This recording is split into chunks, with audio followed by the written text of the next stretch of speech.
Alors on va se faire un nouveau sujet. Donc c'est marqué dans la parasha de Vayeshev.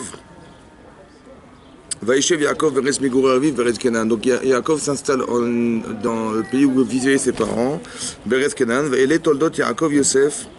On dit voici donc la descendance de Yaakov, on dit Yosef.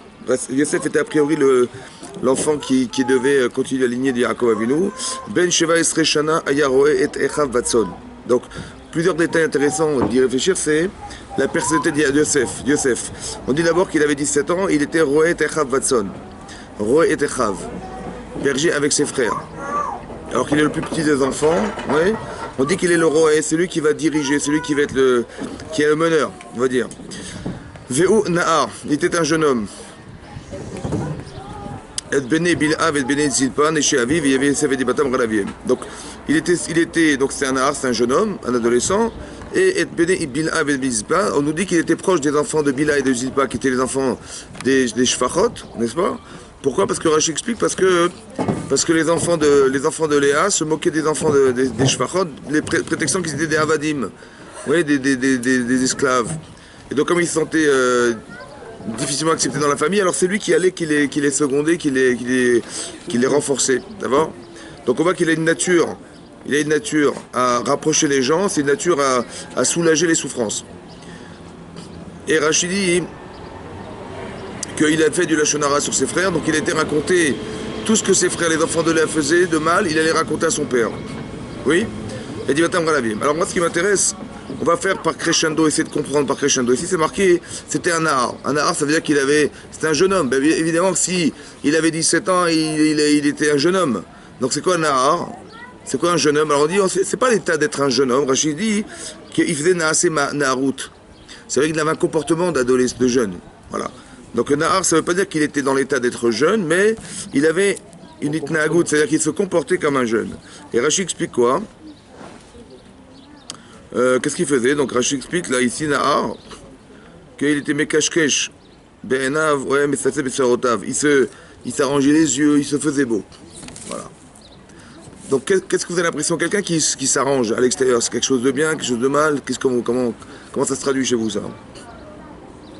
Il s'arrange les cheveux, il a des beaux yeux, il s'arrange. Hein? Il prend soin de lui. Prends soin de lui. C'est bien, c'est pas bien, c'est quoi? C'est bien mais pas trop. Hein? C'est bien mais pas trop. C'est bien mais pas trop. Pas trop. Mais d'un côté, c'est quelqu'un qui est à l'extérieur de lui ou qui est à l'intérieur de soi? Quelqu'un qui se montre à l'extérieur. Il est plus extériorisé vers les autres ou plus intériorisé? Bah, quand il se fait beau, il s'arrange. C'est pour qui?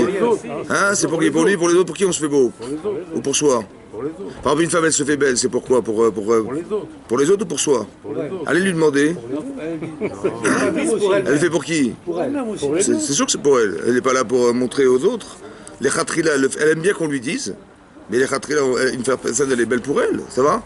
Ici, c'est intéressant parce qu'on a l'impression qu'il y a une dualité dans son personnage. À la fois, il est à l'extérieur, mais à la fois, il s'occupe de qui? Toute la journée. Il s'occupe de ses frères, il s'occupe essentiellement de la détresse de ses propres frères.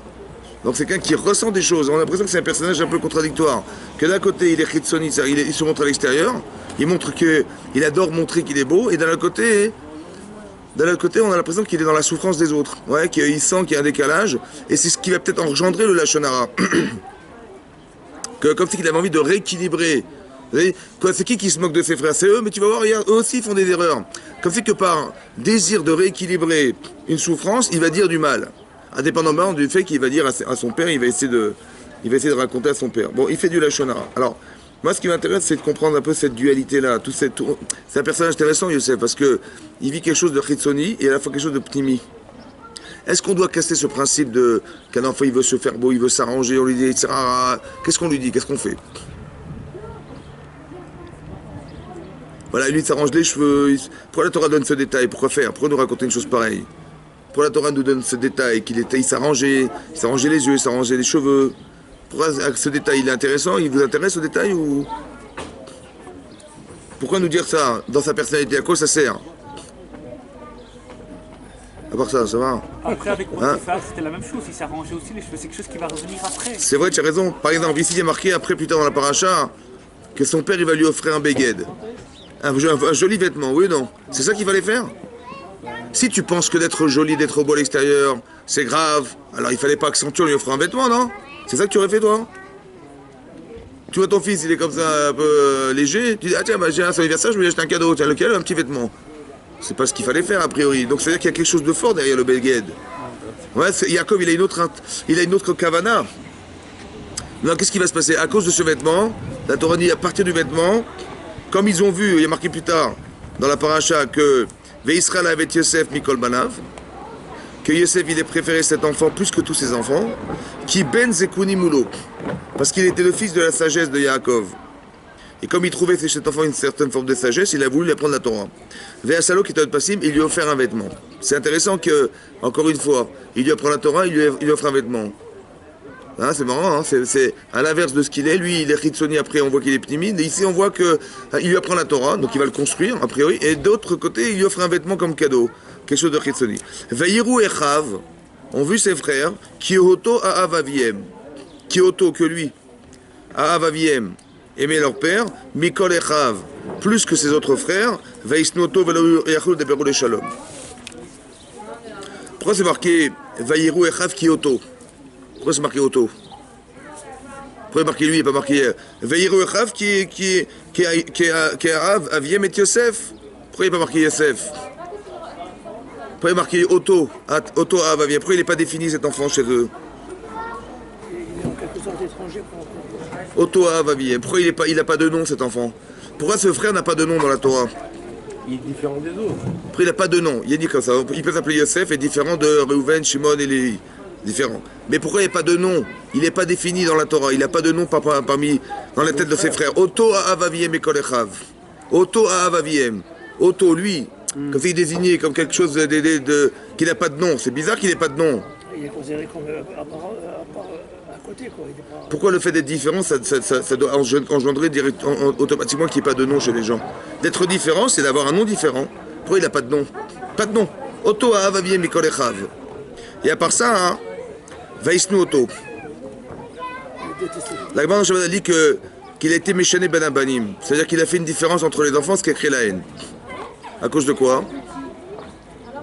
Son comportement. Le comportement de qui? De Yosef. Jacob. Qui a marqué comme ça? Veïrou Echav. Ils ont vu les frères. Qui Otto à Avaviem? Qui c'est qui l'a vu? Qui c'est qui a vu qu'il était différent? C'est les frères qui ont vu que Jacob il avait un comportement différencié. Mais c'est à cause de qui qu'il y a un problème ici? C'est à cause de Yosef ou à cause de son père? Son père.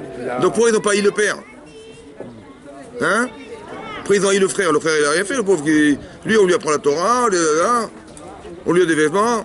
Pourquoi la différence dans la tête de l'enfant c'est que c'est Yosef qui a un problème, c'est Yosef qui dérange. Mais Auto. Pourquoi ils ont haï le fils? Ils ont dû haïr le père.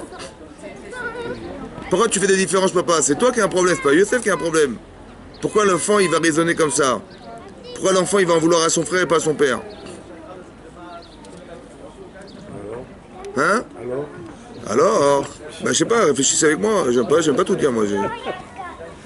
Pourquoi la Torah dit une chose pareille? C'est pas logique. C'est pas logique qu'un enfant il va haïr son frère parce que son père il fait une différence. Mais c'est son père qui a un problème, c'est papa qui fait la différence. Il offre des tonnettes passives, il lui apprend lui la Torah et nous non. La différence elle est organisée par le père, hein? Pourquoi on va haïr son frère et pas son père? C'est intéressant de voir que la logique d'enfant n'est pas la nôtre. Vous avez vu? La Torah dit que la logique d'un enfant n'est pas la nôtre. Moi j'aurais dit, la logique c'est papa il fait des différences, c'est lui qui a un problème, c'est lui qu'on doit haïr. Et l'enfant il va pas haïr son père, il va haïr son frère. Parce que quelque part, peut-être dans la tête d'un enfant, sa vie dépend de son père. Ici, il remet en cause son père, il remet en cause sa propre vie, son existence. Donc il va vouloir éliminer ce qui est le produit de sa haine. Ça veut dire que si mon frère n'était pas là, et papa il n'aurait pas fait la différence. Je ne vais pas en vouloir à papa, je vais en vouloir à mon frère qui existe. Vous comprenez ça? C'est pour ça que l'enfant, par logique de conservation de soi, il ne va pas vouloir détruire son père, mais il va détruire son frère. C'est aussi qu'en général, on s'attache toujours sur les faits, jamais sur la cause. Ben en général, ouais, mais quand tu sais que quand tu sais que le problème il vient de ton père, tu dis papa, il aurait dû dire à son père. Vaïrou Echav, ça va? Qui c'est qui a vu la différence? Hein? Et lui? Yaakov Avinu, il n'a rien vu, lui. Il n'a pas vu qu'il crée des différences en donnant, en donnant une particularité à son enfant, en ayant un privilège, qu'il ait le privilège d'être à côté de son père. Il n'a pas senti qu'il créait une différence. façon, il l'a voulu aussi. Hein? Il l'a voulu aussi. Alors s'il a voulu, c'est grave. S'il a voulu la différence, ah non, c'est grave. Parce qu'on sait que la différence, elle divise. Quand il a montré sa préférence, qu'est-ce qu'il a cru à votre avis?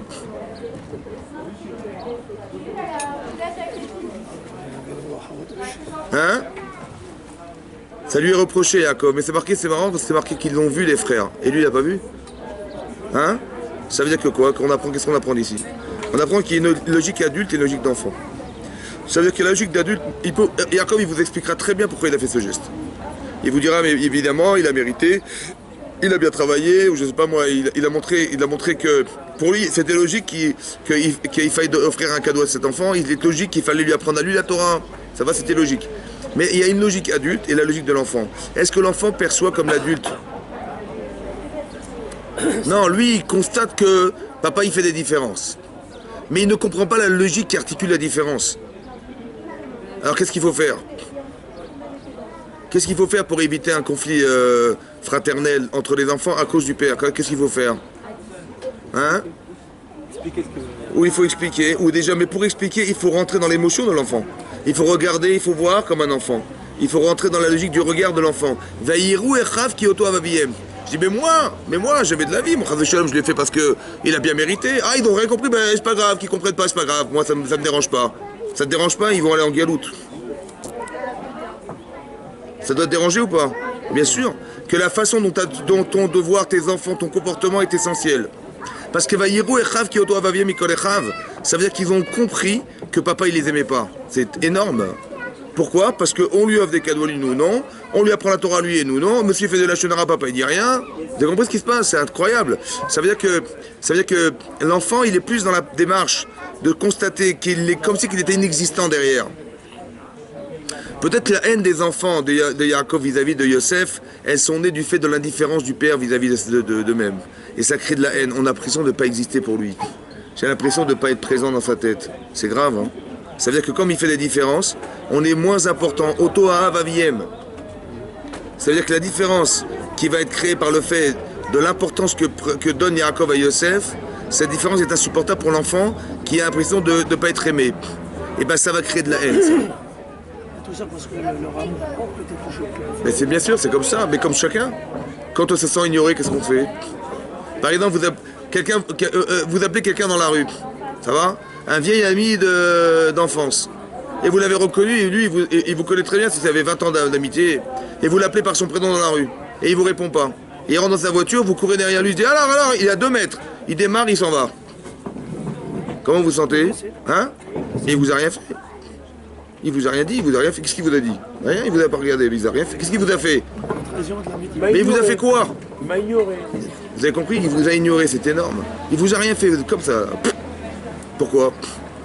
Parce que le fait de ne pas exister, le fait de ne pas exister pour les autres, ça crée un effroi incroyable chez la personne. Ça, vous le ressentez comme ça, vous, en tant qu'adulte, avec toute l'expérience que vous avez derrière, mais un enfant, c'est kol sheken.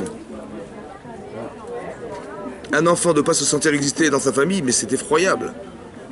Et c'est ce qui se passe ici. Mais tout ça par différence. Ça veut dire qu'il faut apprendre 2 choses de là. Je pense qu'il faut apprendre ici qu'on doit réfléchir comme des adultes, mais essayer de réfléchir comme un enfant, il regarde ce que vous faites. Pas de dire, moi, en tant qu'adulte, je sais ce que je fais. Non. Essaie de te mettre dans la position de celui qui le vit, ça. Essaie de réfléchir dans tes actes, comment il va le percevoir. Et ça, hein, vous avez vu que c'est fondamental, parce que c'est eux qui ont vu, lui, il n'a pas vu. Ça veut dire qu'on reproche à Yaakov de ne pas être mis dans la peau de l'enfant. Et se dire, mais si j'avais un enfant, comment j'aurais raisonné? Ça va? Maintenant, pour faire ce genre de raisonnement, il faut pouvoir rentrer dans la vie de l'enfant. Il faut être un enfant. Il faut rentrer dans la logique de l'enfant. Parce que je suis dans la logique d'enfant, dans l'émotion d'un enfant. Ben moi, j'aurais pas aimé que mon père il fasse des différences. Et ben cette vérité, elle est vraie. Ouais, la vérité n'est pas la vérité de l'adulte, mais la vérité de l'enfant. Et c'est lui qui va le subir. Que toute la fracture qui va se créer, elle va se créer à partir de ce moment-là. C'est ça qui va créer une animosité, qui va engendrer une halakha. Et après, les rêves et tout ce qui va arriver, on va toujours le justifier dans le négatif. On ne comprend pas pourquoi l'enfant il est négatif. Mais parce que voilà, on a créé des différences. Beaucoup d'être un monde où il n'y a pas de différence. C'est-à-dire qu'en réalité, à la base, il y a une différence, c'est pas quelque chose de statique. C'est pas linéaire. C'est pas linéaire. Souvent, l'enfant, il a cette démarche, mais après, il fait y a une méthode d'apprendre Ah oui. à l'enfant par la suite qu'il va évoluer dans un monde où il y a des différences. Oui, ça c'est ce que j'explique. Que depuis de base, le monde est pyramidal. Ça veut dire qu'il y a quelqu'un au sommet de tout et après on est dirigé ou on subit quelque part l'ordonnance de celui qui est au-dessus de tout ça. Ouais, oui. Il y a les gens, Yosef c'est un meneur. Et donc il a un rôle de meneur. Il a un rôle il va être roi d'Égypte, il va quelque chose. Et ça se voit dans sa personnalité depuis le départ. Donc c'est pyramidal. Maintenant, quand on explique à l'enfant qu'on a gagné de la différence, alors qu'on a l'impression d'avoir perdu par la différence, vous avez dit, pourquoi papa il aime plus celui-là? On a perdu. Ouais, on a perdu d'estime de soi, on a perdu notre père. À cause de lui, voilà ce qu'on a perdu. Il faudrait qu'on arrive à réfléchir, qu'est-ce que la différence nous apporte? Mais pas qu'est-ce qu'elle engendre comme défaillance, comme perte intérieure. Ça c'est très important parce que de toute façon on est différents. De toute façon on n'est pas égaux. Donc il faut comprendre que cette inégalité a été organisée. Maintenant il faut savoir d'abord la réfléchir et la gérer pour faire qu'il n'y ait pas de fracture, qu'il n'y ait pas de sentiments de désespoir, de sentiments de haine, de jalousie derrière tout ça. C'est-à-dire que Jacob n'a pas réussi en fait à leur montrer que lui il avait une différence dans le côté positif de la chose. Ouais. Ça veut dire qu'on apprend de là, c'est un limoud. On apprend de là parce qu'il a été méchant Ben Abadi, parce qu'il a entraîné la galoute. Vous voyez, au départ à cause du beged. Regardez, écoutez-moi bien. Le beged, le fameux vêtement. Quand ils ont prétexté qu'il était mort, qu'est-ce qu'ils ont fait? Hein? Ils ont récupéré ce vêtement, que le vêtement. Ça va, ils ont trouvé ils l'ont aspergé de sang. Qu'est-ce qu'ils ont fait? Ils l'ont aspergé de sang, donc ils ont montré que quoi? Qu'il était mort, Yosef. Mais ils ont aussi quoi? Assassiné le beged. Quand il a été avec la femme de Potiphar, comment elle a prétexté qu'elle a été abusée par lui? Elle a récupéré son beged. C'est Mina Shamaim ou pas? Qu'est-ce qu'Hachem voulait lui dire? Au début, ça range les cheveux. Après, son père lui offre un vêtement. Après, on a aspergé de sang son vêtement. La femme de Potiphar, elle récupère son vêtement. Pourquoi le fil conducteur, c'est le beged? Pourquoi ce fameux vêtement qui le suit tout le temps? Ça va? Intéressant de voir que Yaakov, que Yosef, il a une très grande personnalité intérieure, mais qui malheureusement est extériorisée, qui dérange. Ça veut dire qu'on voudrait nous apprendre, peut-être derrière tout ça, que quand tu as une forte personnalité intérieure, il faut qu'elle soit au service de quelque chose et pas qu'elle dessert les choses. Mais ton vêtement, il dérange. Ta façon d'exprimer les choses, elle dérange. La forme dérange. À votre avis, pourquoi Yosef, la première chose qu'il a faite de grave, c'est le Lachon Hara? Pourquoi il a fait du Lachon Hara? On dit des enfants de Yaakov, ils étaient tzadikim. Oui, à la différence d'Abraham qui a eu Ishmaël, de Yitzhak qui a eu Esav, lui, il t'a touché les mains, tous des tzadikim. Quel tzadikim? Le Lachon Hara, la haine, où les tzadikim? Ils l'ont vendu, où tzadikim? Ensuite, c'est marqué, ils ont vu ses frères qu'il était différent de ses autres frères, ils l'ont haï. Velo yachlut dabero le shalom. Ils n'ont pas pu parler Béchalom avec Yosef. Ça veut dire quoi? Ils se disaient plus bonjour, quoi. Mais Rashi explique. C'est le pasouk Dalet. Lo yachlut dabero le shalom. Rashi dit mitok genutan. Mitok genutan, c'est-à-dire qu'on voit que finalement ils se sont séparés de Yosef. Ils ne pouvaient plus parler Béchalom. La Mandou Shifram. On apprend une louange. Shelo Dabrou Achad Bepe Vachad Belev. Ils n'ont pas parlé Béchalom, ça veut dire quoi? Ils n'ont pas été hypocrites, faisant croire qu'on reste des frères malgré tout, malgré la souffrance. Oui, ça veut dire qu'on apprend une chose, est-ce qu'on doit encaisser ce qui nous arrive? Ou on doit dire, écoute, je suis désolé, c'est pas comme ça que ça se passe. Ils ont parlé franchement. Mais Mitok Noutan, que leur franchise a amené une séparation. Oui, vous pouvez partir les enfants, excusez-moi, il est chaud. Qu'ils n'ont pas pu, Mitok Noutan, c'est-à-dire quoi? Que le fait que la haine a entraîné la séparation, n'est-ce pas? Ils ne pouvaient plus parler avec lui Béchalom. Mais d'un côté, ils n'ont pas pu parler Béchalom, ça veut dire quoi? Ils ont dit franchement, voilà, je te supporte plus. Ils ont été dire ce qu'ils pensaient. Ça, c'est un jvar, ça? C'est un jvar de dire ce qu'on pense. Hein? C'est l'honnêteté, c'est la franchise, c'est bien. Donc d'un côté, on voit qu'on n'a pas le droit d'encaisser. Ça, c'est une chose. Il faut dire ce qu'on pense. Parce que celui qui garde sur lui, qu'est-ce qui se passe? Il attrape des maladies après, ça va? C'est compris. Mais ils ont dit comme ça, Mitok Noutam, qui se sont séparés de lui. Ouais, c'était honteux. Mais on n'a pas en chifframe lequel, qu'ils étaient droits. C'était des gens honnêtes, des gens francs, voilà. Ça c'est bien. Pas hypocrite, pas faisant croire. Pas Ichad Bepé, Ichad Belev. Tu dis pas ce que tu penses, non. Je dis ce que je pense. Vous savez ce qu'on apprend de là? Qu'est-ce qu'on apprend de là? Mais c'est grave ce qu'on apprend de là, c'est très grave. Vous savez pourquoi? Qu'est-ce que vous allez apprendre à vos enfants, vous? À être des tordus ou à être des gens droits? Hein? Droit, honnête, franc. Vous voyez ce qui peut arriver? Que dans la franchise, tu vas te séparer de ton frère. Alors qu'est-ce qu'il faut faire? Par franchise, par honnêteté. Voilà, moi je suis clair avec toi. Je peux plus te parler. T'as vu ce qui se passe? Je te supporte plus. Par franchise, on se sépare des autres. Oui, c'est ça le problème. Alors comment on fait alors? Il faut être diplomate. Qu'est-ce qu'on doit dire à nos enfants pour ne pas être victime du émettre qu'on leur apprend? Tu leur apprends la vérité. Il faut être des gens honnêtes, des gens droits, des gens bien. Ça va? Non, quand on est parmi des gens bien et des gens honnêtes. Mais si on n'est pas parmi des gens qui sont tordus, qu'est-ce qu'on va faire? Alors on va dire quoi? Alors je parle plus avec eux. On parle avec eux avec diplomatie. Attendez. Mais qu'est-ce qu'on va dire à nos... C'est quoi la diplomatie? Diplomatie, c'est que... Attends, je vais vous expliquer un truc. Quand vous apprenez à vos enfants à être grands dans la Torah, à être des gens qui ont une certaine clairvoyance, il va se passer quelque chose de grave. Derrière ça, qui reste un problème, c'est qu'ils vont pas pouvoir supporter ce qui est pas ce qu'ils sont. Ça va? Quelqu'un vous lui apprenez à être honnête, quand il voit les gens malhonnêtes, il a envie de vomir. Maintenant, comment je vais l'empêcher de vomir? C'est ça qui se passe là. Quand il voit ça, il dit ah, je supporte pas. Il fait de la chenara sur nous, il se moque de nous, machin, tata. Donc c'est-à-dire que par honnêteté, vous savez, comme quand vous mettez quelqu'un, les gens sont très très propres et blancs. Dès qu'il y a une petite tache, ça se voit sur eux. Ils supportent pas. Une femme, le jour de son mari et ses enfants, elle sort avec une robe blanche. Qu'est-ce qu'elle fait? Elle fait attention de ne pas se salir. Mais les gens qui sont très propres, ils ont peur de se salir. Oui, non. Donc le danger, c'est qu'ils vont dire du lachon hara. Évidemment qu'ils vont dire du lachon hara. Ce que fait Yosef, c'est évident qu'il va le faire. Et ça, faut le savoir. Faut le savoir. Que si vous faites des gens moitié-moitié, eh ben, ils vont supporter le moitié-moitié.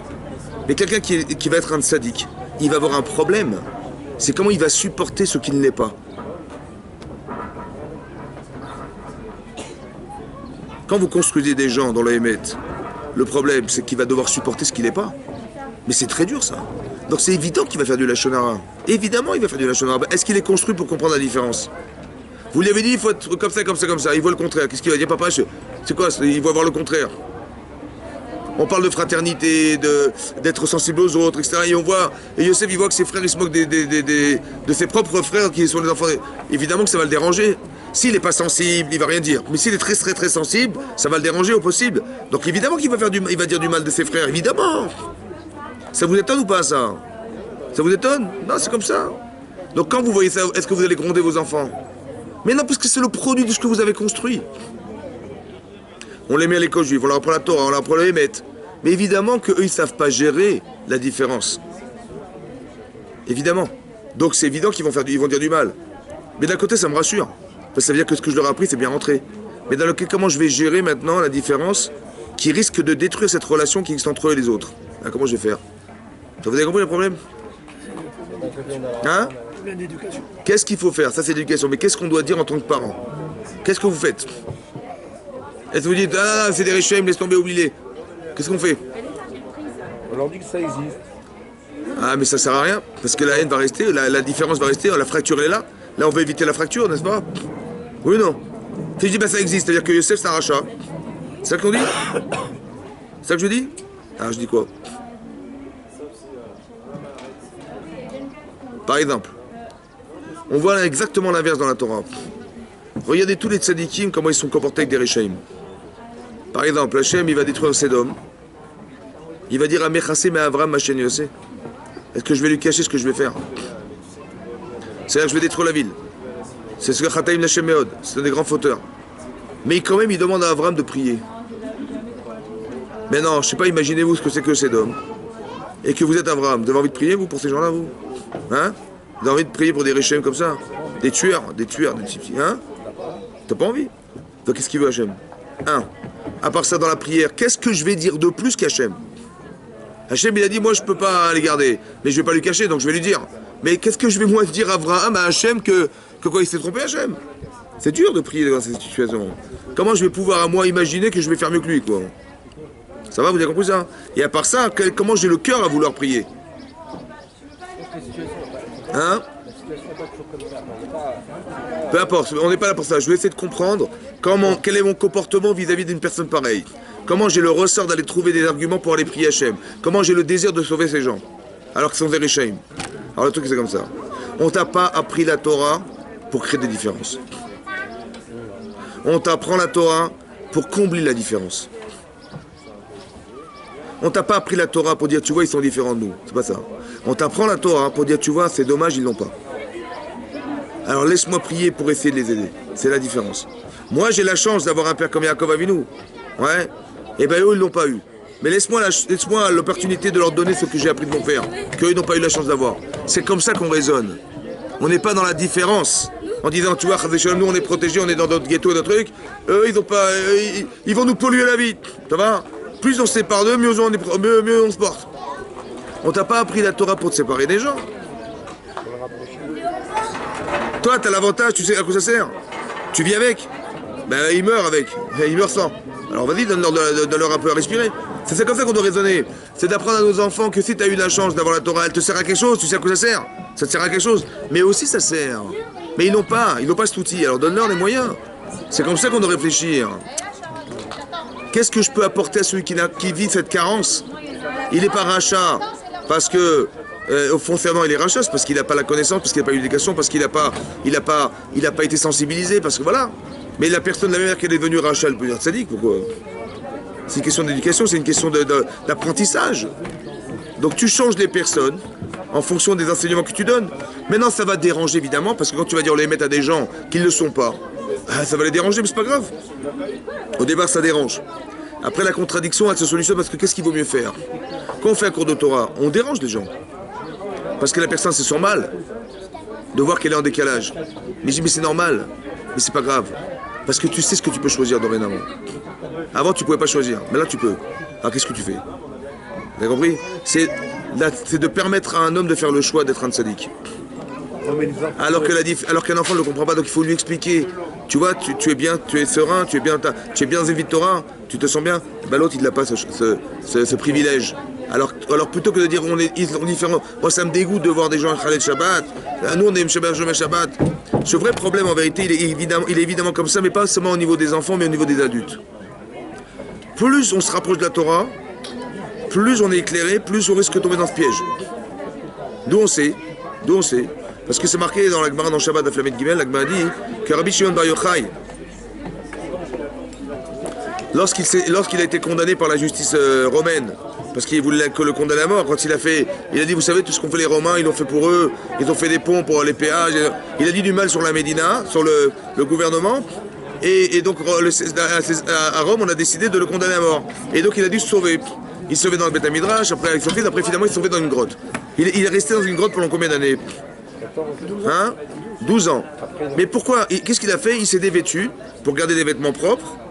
Pourquoi? Parce qu'il voulait prier Hachem avec des vêtements propres, mais lui il était tout nu. Et il ne pouvait pas y tuer tout nu, donc il a dû s'enterrer dans la terre. Regardez l'idée qu'il a eue de quelle manière il étudie la Torah, Rabbi Shimon Bar Yochai. À part ça, il a pris des valises de nourriture, des vêtements, Je sais pas, vous vous sauvez, vous partez comme ça, vous? Ben, il t'amène au moins de la nourriture. Il est parti. Comme il avait pas d'autre souci que la Torah, Hachem, il est obligé de lui faire un S. Le caroubier, il pousse, et l'accent se d'eau. Voilà ce qu'il a besoin, pas plus. C'est un grand tzaddik ou pas? 12 ans dans la grotte, 12 ans dans la terre. Il avait des crevasses sur la peau tellement c'était douloureux d'être dans le sable. 12 ans, pas 12 jours, 12 années de sa vie. Après, il y a Wanavi, il vient, il dit, mais qui va dire à Rabbi Shimon Bar Yochai que César est mort et la Xéra a sauté? Il a compris qu'il devait sortir. Ils sont sortis de son fils, et ils voyaient des gens labourer la terre. Qu'est-ce qu'ils ont dit? Hein? Qu'est-ce qu'ils ont dit? Hein? Alors, ils ont dit, ils sont roskim bechaye olam, bechaye shara, pardon. Ils s'occupent des instants de vie. Pourquoi tu te laboures pour manger? Mais manger c'est secondaire. Et ils sont osvim, ils laissent le chaye olam, la vie éternelle. Et tous les gens qui voyaient, ils mouraient, ils brûlaient. Hachem, il vient, il bat de col qui est descendu, il dit, vous êtes venus détruire mon monde? Pourquoi vous êtes venus? Pour détruire mon monde? Hein? Retournez dans la grotte. Qu'est-ce qu'ils ont dit, qu'est-ce qu'ils ont dit Rabbi Shimon Bar Yochai et son fils? Il a dit, on est des Rechaïm. et on va retourner dans la grotte 12 mois parce que le Gehinam il dure 12 mois. On est des Réchaïm. On est des Réchaïm. On va retourner dans la grotte 12 mois parce que le Gehinam il dure 12 mois. Pour être Bechaper cette faute. Laquelle faute? Hein? C'est quoi la faute? D'avoir tué? C'est ça la faute?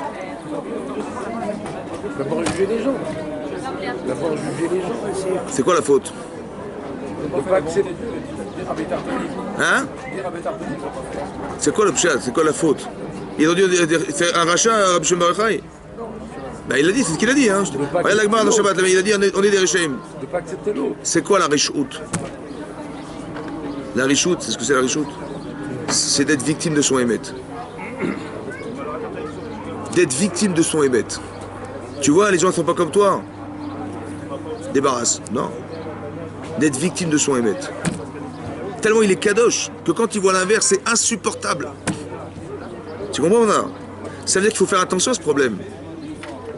Parce que nous, on veut que nos enfants soient les Gdolim.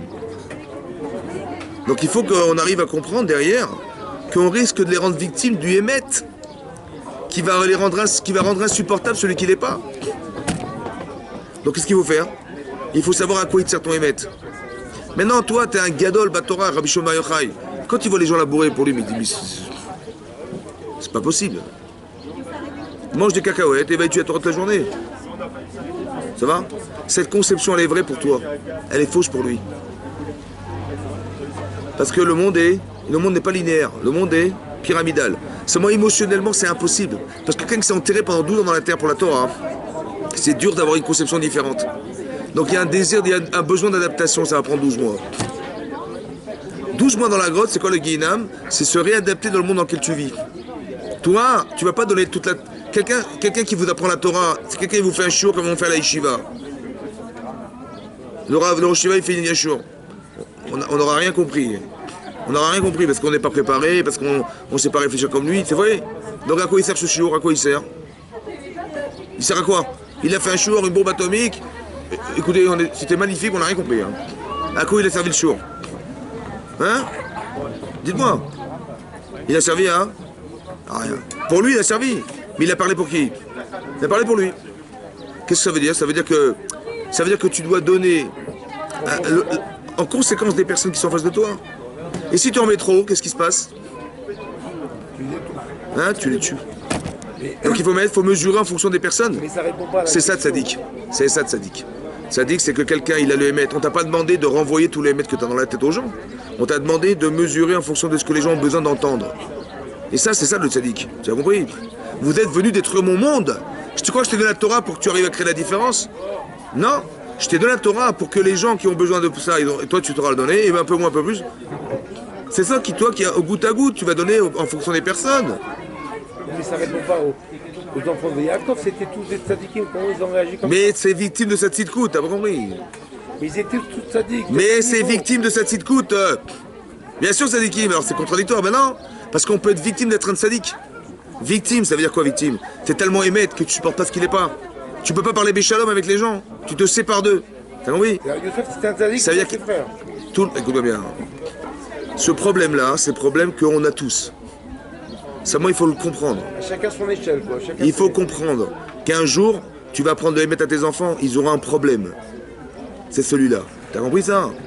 Parce que comment tu... Papa, il m'a dit qu'il faut pas mentir.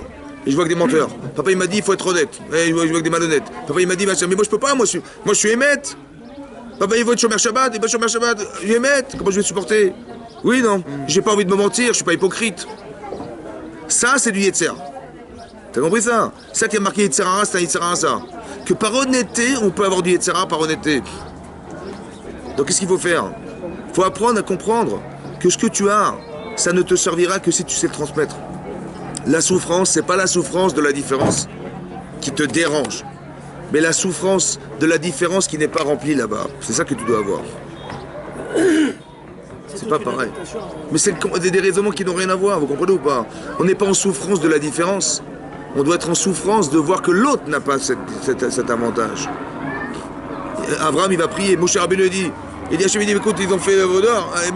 Je vais les faire, on fera une nouvelle nation avec toi. Les Meraglim, pareil, on va faire une nouvelle nation. Il dit, tu fais ça, et Mechinim Sifrecha. Mais c'est pas grave, c'est vrai, il a raison Hachem, on se débarrasse d'eux. Non. Pourquoi non? Tu fais ça, tu m'effaces. Pourquoi tu m'effaces?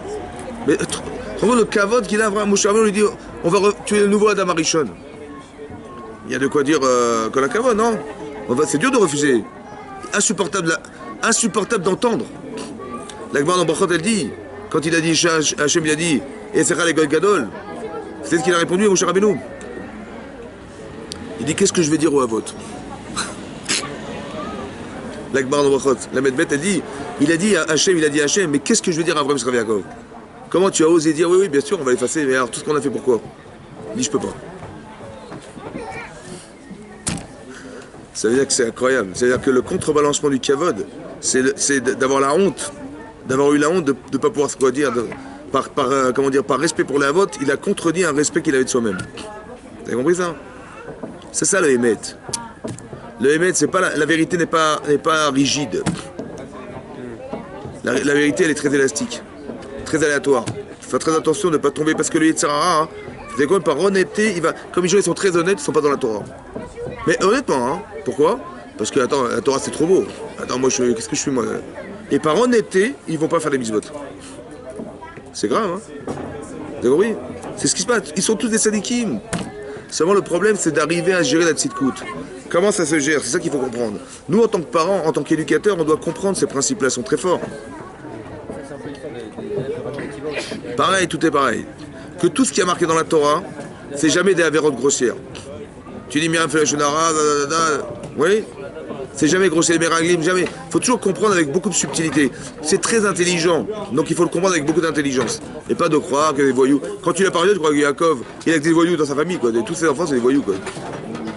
Vous avez compris? En vérité, c'est très subtil. Tout ce que la Torah dit, c'est ce qui n'est pas, c'est ce qui est sous-entendu chez la personne. Quand vous voyez la haine, vous voyez la jalousie, vous croyez qu'il était jaloux? Intérieurement, c'est ce que la Torah dit qu'ils ont pensé. Ils ont ressenti, comment vous dire? C'est ce qui est le moteur et le déclencheur de la vente de Yosef. Mais eux, consciemment, ils vont dire Chas v'Shalom. Consciemment, Chas v'Shalom, on n'a jamais haï notre frère. C'est la Torah qui dit que ça, c'est l'objet de la haine. On a expliqué une fois dans les cours, on a expliqué que comment ça se fait qu'ici, il y a un terrain à la haine. Ouais. D'avoir un frère comme Yosef, on a haï notre frère. Pourquoi il n'y a pas un terrain à la fierté d'avoir un frère pareil? Pourquoi les frères n'étaient pas fiers d'avoir un frère comme Yosef? Ils ont été haineux de lui, ils ont été jaloux de lui. Pourquoi comment dire, le sentiment qui se dégage, c'est un sentiment de haine et pas un sentiment de fierté? Ils n'acceptaient pas qu'il soit comme lui. Comment ça se fait? C'est la question. Comment ça se fait que la différence, elle n'est pas renforcée par la fierté? Tu dis, on a un frère comme Yosef, quand Baruch Hashem, il est très intelligent, brillant, et même papa, il a regardé comment papa, il le reconnaît. Baruch Hashem, on a une famille extraordinaire, regardez cet enfant, comme il est fantastique. Pourquoi il n'y a pas ce sentiment-là? Et de dire, non, il est différent. Hein. Pourquoi c'est la haine et la jalousie qui prime et pas l'inverse? Alors on a expliqué comme ça, que le terrain, il a été créé par les parents au départ.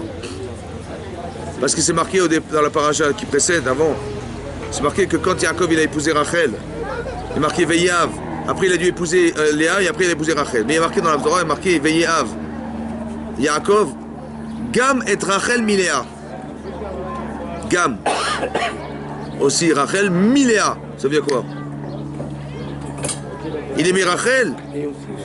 Il aimait aussi Rachel, mais plus que Léa. Oui, non. Après il y a marqué Vayar Hashem qui se noue à Léa.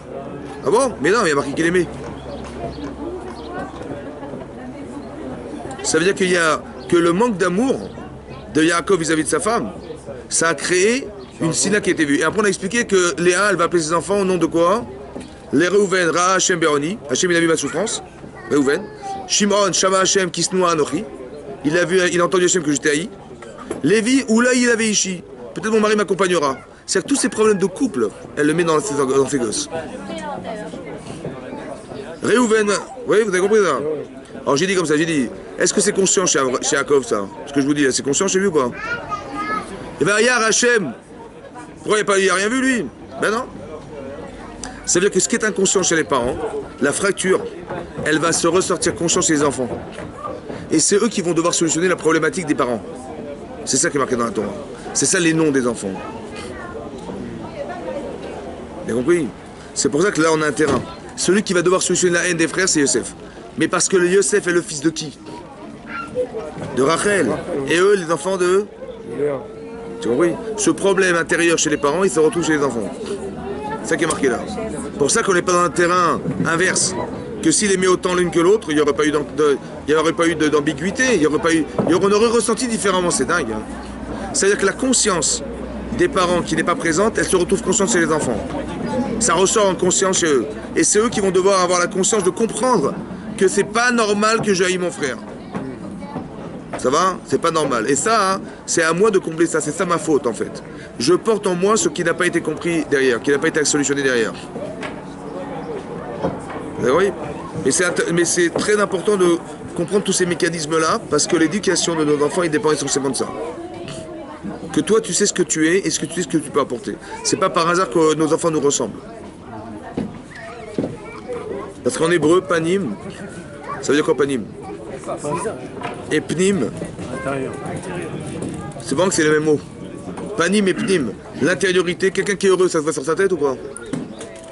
Et quelqu'un qui est malheureux, ça se voit. C'est marrant que l'intériorité se voit sur le visage. Ça veut dire que l'intériorité se voit sur le visage. Mais si on ressemble à nos parents physiquement, c'est qu'intérieurement aussi. Oui, non. Donc, qu'est-ce que je peux... Pourquoi vous croyez que Yaakov, il aimait Yosef? Parce que Rachid dit qu'une des expériences, ils avaient le même visage. Ils ont vécu les mêmes expériences. Ils ont été haïs par leurs frères, ils ont été voulu les tuer. Ben, la même histoire. Pourquoi? Parce que panim, pnim. Vous comprenez? Celui qui va le plus apporter à Yosef, c'est lui, c'est Yaakov. C'est ça l'amour. Vous avez compris ce que je veux dire? Seulement c'est un amour comme vous dites Yosef, il sera qu'il aimait Esav. Pourquoi? Parce qu'Esav il a un vrai problème du Yetzirara. Un gros Yetzirara il a Esav. Et la force de Yitzhak c'est quoi? C'est quoi son point fort? La Gvura. Et c'est où Gibor? Qui c'est qui a un problème de Yetzirara? C'est Yaakov ou Esav? Donc Yitzhak, il va aimer cet enfant, parce qu'il lui ressemble. C'est pour ça que Yitzhak engendre Esav. Il engendre quelqu'un qui a un problème de Yetzer, qui a un problème de midot comme lui, il a eu. Donc celui qui va vouloir l'aider le plus, c'est son père. Par amour, il va essayer d'aider son fils. Parce qu'il se ressemble intérieurement. Vous comprenez ça? C'est pareil. C'est pareil, Yaakov, il va aimer Yosef parce qu'il sait que l'enfant qui lui ressemble le plus intérieurement, c'est lui. L'enfant aimé au départ, l'enfant qui est issu de la femme qu'il aime, au plus profond de lui-même, c'est elle. C'est cet enfant, pardon. Vous avez compris que les sentiments se transmettent. C'est incroyable. La différence de comportement qu'on peut avoir après dépend essentiellement de la manière dont on a au départ de construire son couple, de construire sa vie. Ce sont des sentiments qu'on doit développer qui ne sont pas exclus, parce que quand on les exclut, on fabrique des enfants qui après ne se supporteront pas. C'est ça qui est marqué là.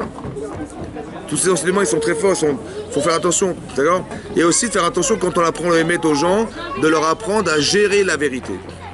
Pas à supporter la vérité ou que le mensonge soit insupportable. Parce qu'il faut partir du principe comme ça.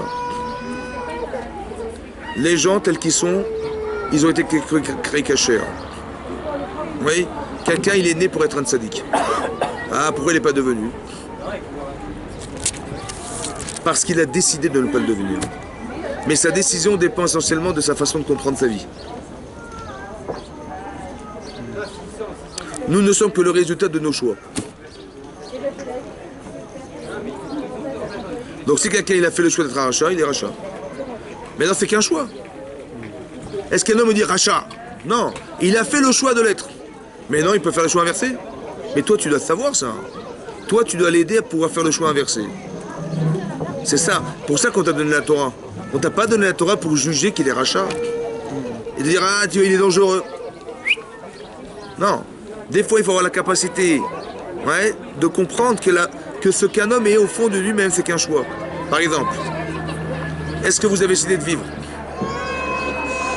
Vous avez décidé de vivre? Hein? Vous n'avez pas décidé. Vous avez décidé de vivre? Vous n'avez pas décidé de vivre. Baal kochacha tanolad. Tu es né contre ta volonté. Exactement. Après, c'est marqué, est-ce que vous avez choisi vos parents? Votre couleur de peau, vos cheveux, votre taille, vos machins? Non. Qui c'est qui vous a donné tout ça? Qui c'est qui vous a donné l'intelligence? La façon de se mouvoir? Votre taille, je sais pas, tout ça c'est du mazal. Donc si tout ce que je suis, c'est Hachem qui me l'a donné. Tout ce que je suis, c'est Hachem qui me l'a donné. Si je fais une mitzvah, bah alors Hachem, tu l'as vu, tu l'as compris, tu t'es déplacé, tu l'as fait. Mais tout ça c'est qui? Qui c'est qui m'a permis de voir? Qui m'a permis de comprendre? Qui m'a permis de me mouvoir? Qui c'est qui m'a permis tout ça? Hachem. Donc qu'est-ce que je suis là-dedans moi?